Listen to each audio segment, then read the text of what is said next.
Do we have any CNBC watchers in the room?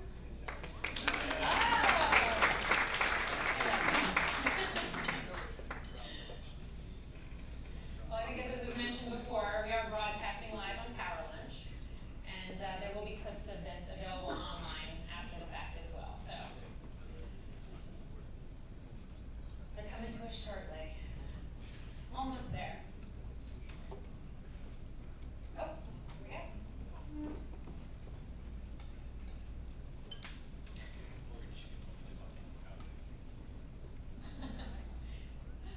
Good. Could be like a sportscaster and just. Yeah.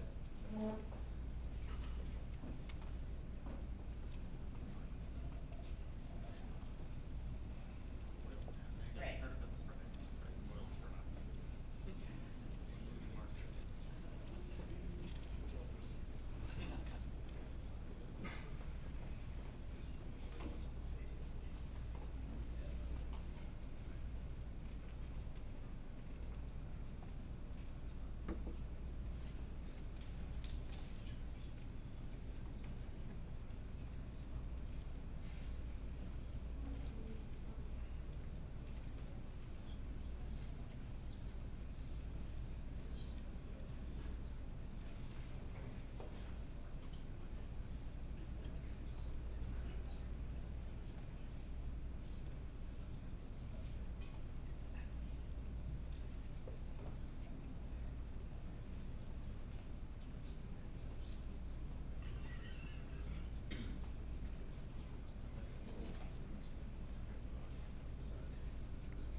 This is the waiting game.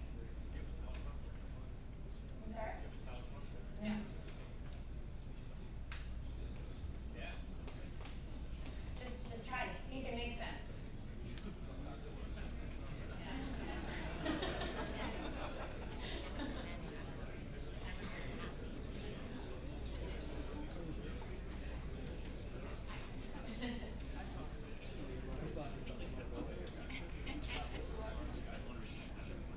Stand by, everybody. Stand by.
Hey, Tyler, that's right. So we are still here at Safe Energy Security Prize event here in Charleston. I tell you, the focus, energy, there is a lot of energy in this room, if I do say so myself, right, guys?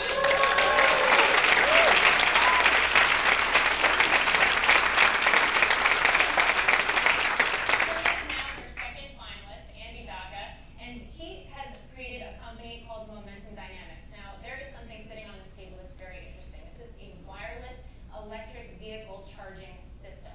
What's going on here? Well, what this device does is fulfill the age-old dream of Nikola Tesla and others to transmit electricity through the air. So we can charge the battery of an electric vehicle wirelessly without any cables, completely automatically, and actually much faster than a plug-in charger.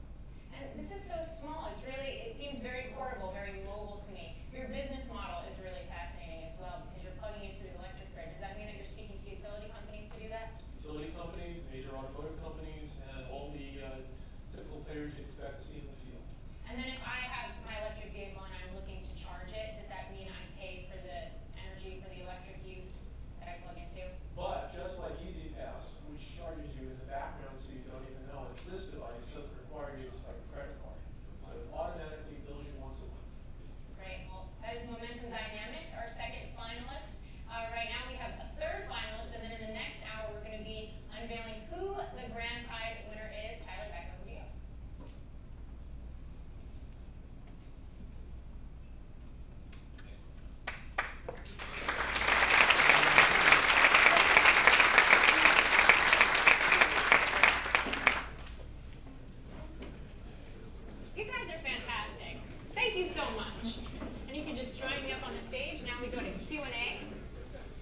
And who has a question for Andy?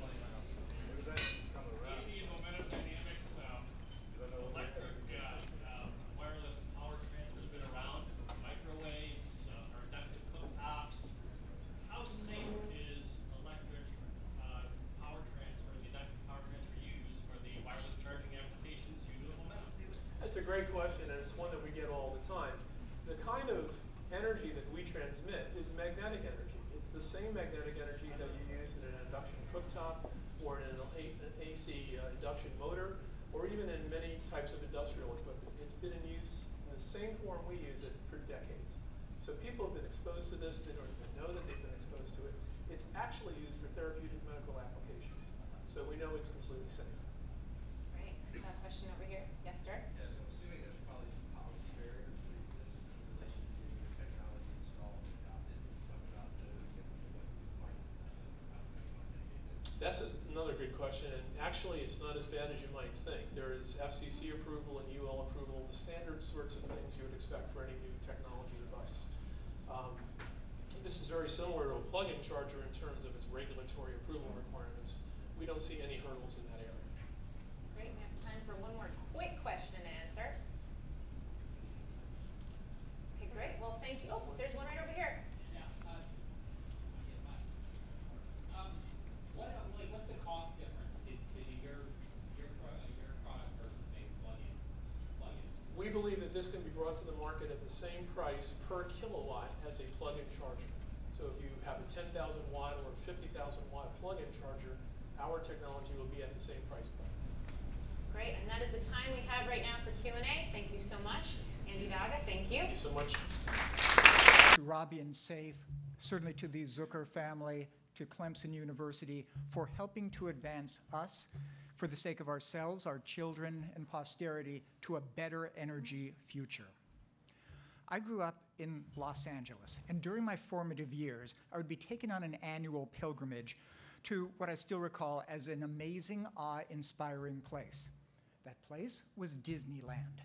And back then, upon entering the magical kingdom, the first exhibit you came across was a General Electric sponsored exhibit called the Carousel of Progress.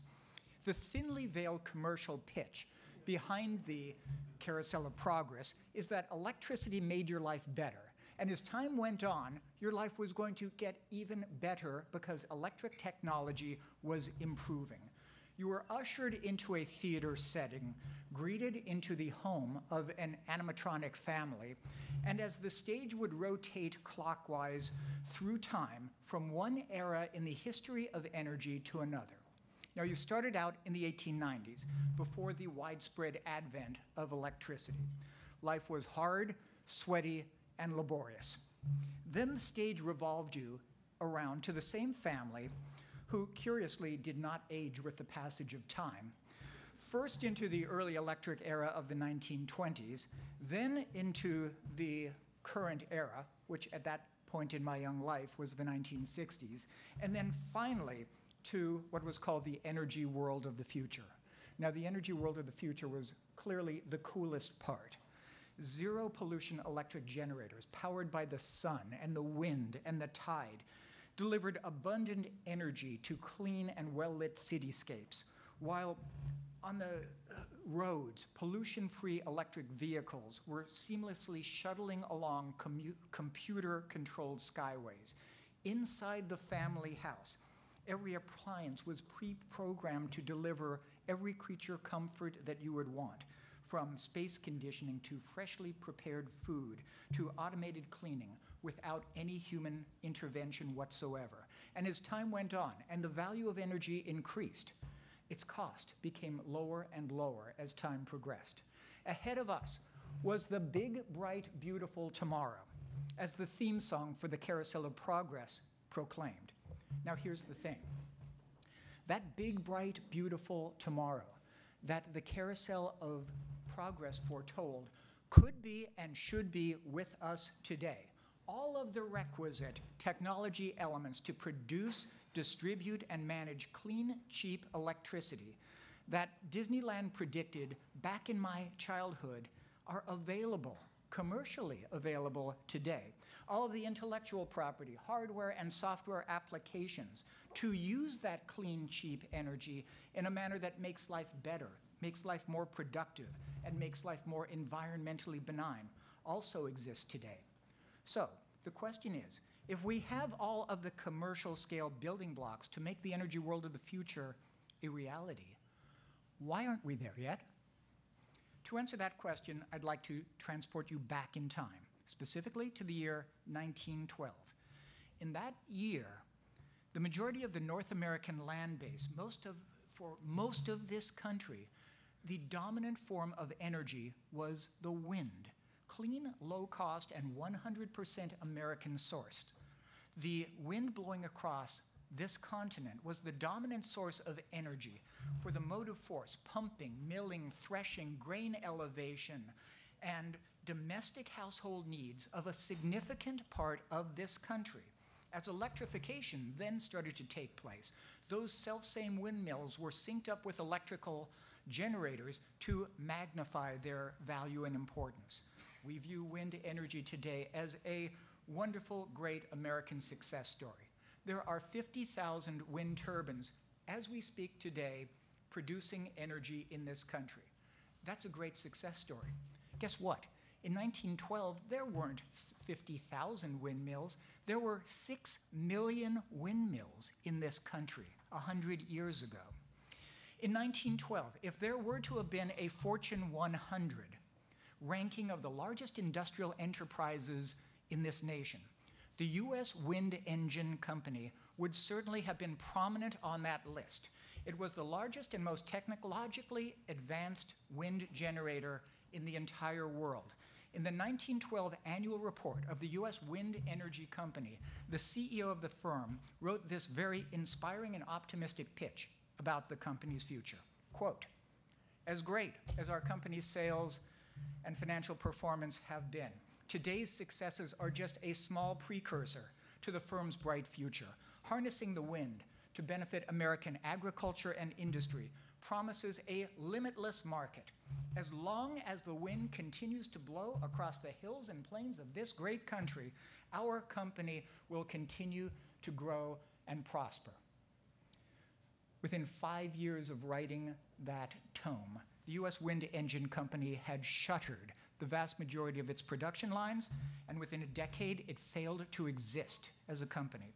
During this era, the vast majority of the competing wind energy firms also declared bankruptcy. And once the wind energy industry collapsed in the first quarter of the 20th century, it took over 70 years for that industry to regain any semblance of importance on the American energy landscape.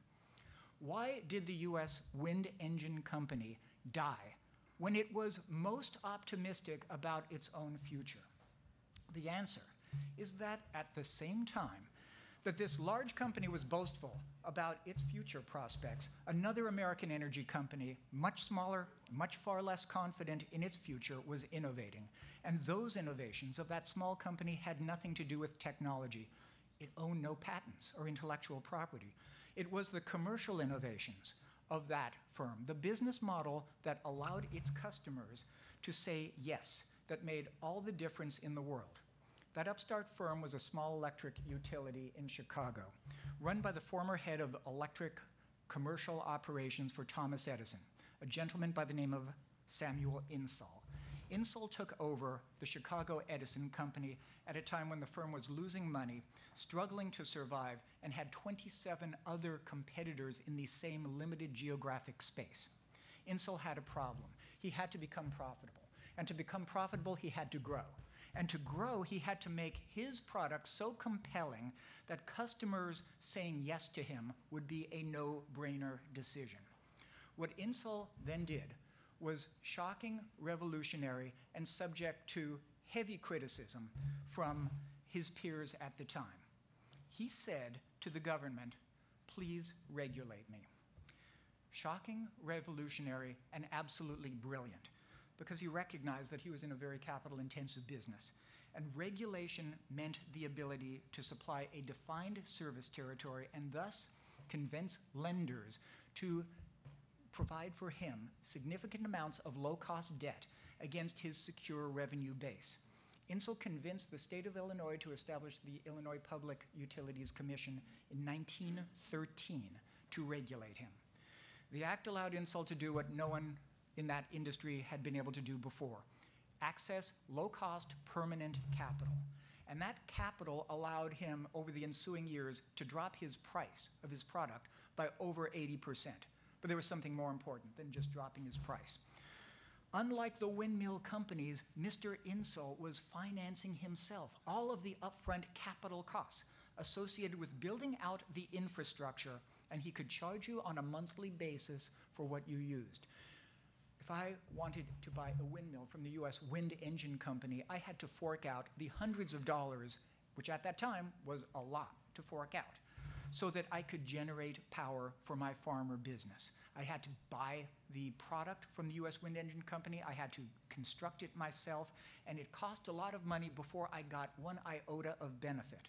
However, if I wanted long-term access to Mr. Insull's fleet of fossil fuel-driven dynamos, I didn't have to shell out any capital. All I had to do is sign up, and the power would flow, and I'd pay for what I used on a monthly basis. So did the US Wind Engine Company die because Mr. Insull was a commercial genius with an unbeatable commercial innovation? Yes, but mainly no.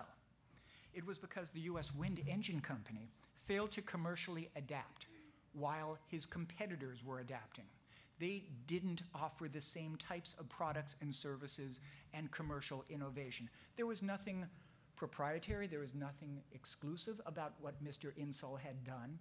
And while Mr. Insull was eating the lunch of the US Wind Engine Company and other wind energy companies, none of them not only innovated, they didn't even have the ability or desire to even copy the innovation of their competitors. Great technological advances can only make great contributions to society if they are attached to a commercial structure that enables customers to say yes quickly and in large numbers. The battle for sustainable energy security in the US today is playing out with vastly different technology choices and a whole new set of both national security and environmental implications. But the challenge facing our society is exactly parallel to the one that faced a challenged, changing industry 100 years ago.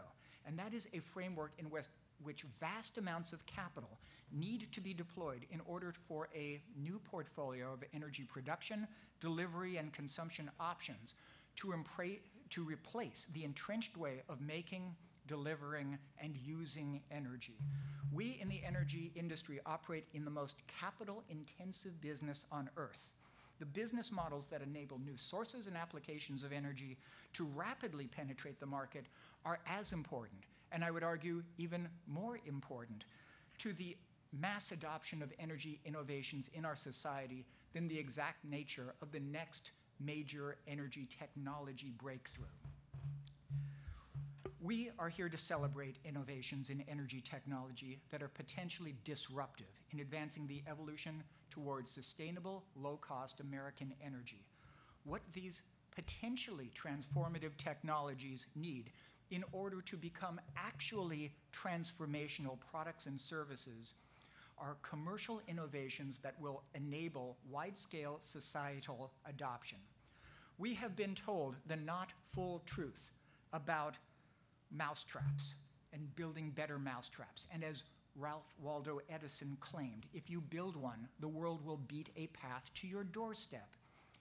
Since the US Patent and Trademark Office opened in 1828, they have issued over 4,400 mousetrap patents. Of those 4,400 mousetrap patents, of which an average of 40 new ones, believe it or not, have been issued annually pretty much every year in the 21st century. Only 24 of those have made any money whatsoever, and only one, the Victor Springtrap, which was invented in 1890, remains dominant in the market. The reason that the energy world of tomorrow, as foretold by Disney's Carousel of Progress, doesn't exist today has nothing to do with the existence or lack thereof of better mousetraps or better energy technologies. It has much more to do with the commercial innovation that is required to get these technologies quickly and seamlessly into our homes, into our businesses, into our streets. Peter Drucker wrote, "Ideas are abundant. What is of value is the effective placement of those ideas into situations that develop into action." Restating Dr. Drucker's words into the context of this discussion today, great technological advances can only make great contributions to society if they are attached to a commercial structure that enables customers to say yes rapidly and in large numbers. Thank you very much.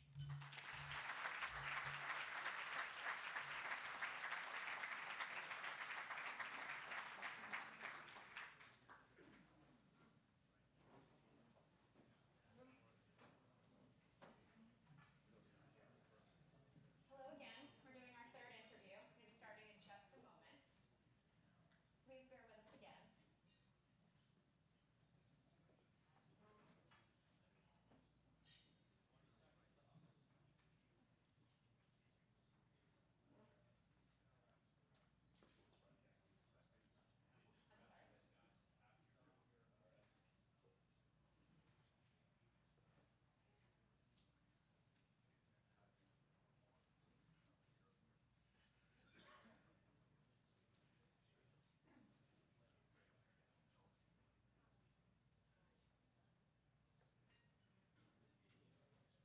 Hi, Mandy, that's right. So we're here in Charleston at State's Energy Security Prize event, and joining me now is the third finalist for the grand prize, which will be announced in the next hour, Steve Boyd of Peloton Technologies.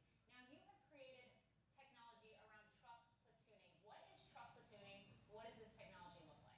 What we do, first of all, is we make each individual truck safer all the time. So we're tackling the massive amount of oil used in the freight trucking industry, which in the U.S., only 4% of the vehicles on the road are trucks, but they use over 20% of all of our oil. So dramatic fuel usage, we're trying to tackle that and tackle safety as well. So what we're doing is we make each individual truck safer all the time with advanced safety systems, forward-looking radar, wireless communications, and vehicle-to-vehicle communications. We make that truck safer, make that driver more aware. Then, on the long haul, managed by our cloud, we can link up pairs of trucks, bring them a little bit closer, get drafting efficiency of around 10% for the rear truck, 5% for the front truck, independently validated by the Department of Energy and a big U.S. fleet. And we can use that to improve dramatically the efficiency and reduce U.S. oil use dramatically. And so we hear so much about things like automated technologies, automated cars, the idea of an automated self-driving truck. This is not actually a self-driving truck. This is technology that automates the platooning process, but the driver's still driving. Correct. Yeah, the key thing here is that we're improving the abilities of each driver. So the driver is still in charge. We're improving their awareness of the road, their ability to deal with any kind of obstacles. We're also creating an automatic braking link so that if they detect, the system will detect any kind of obstacle, brake the truck to a stop. We're then linking those systems together between two trucks. So it's partial automation, not full automation. And just real quickly to wrap this interview up, you're already speaking to trucking companies. That's right. So we took an investment from a major fleet recently, UPS. We're also talking to FedEx, and appreciate their support of this competition, and Walmart, Conway, and many others. So we're very excited. This is rolling out in 2016. Great. This is Peloton Technologies, and this is our third finalist here at the Safe Energy Security Prize event. Stay tuned, because we're going to be unveiling the winners next hour. Back over to you.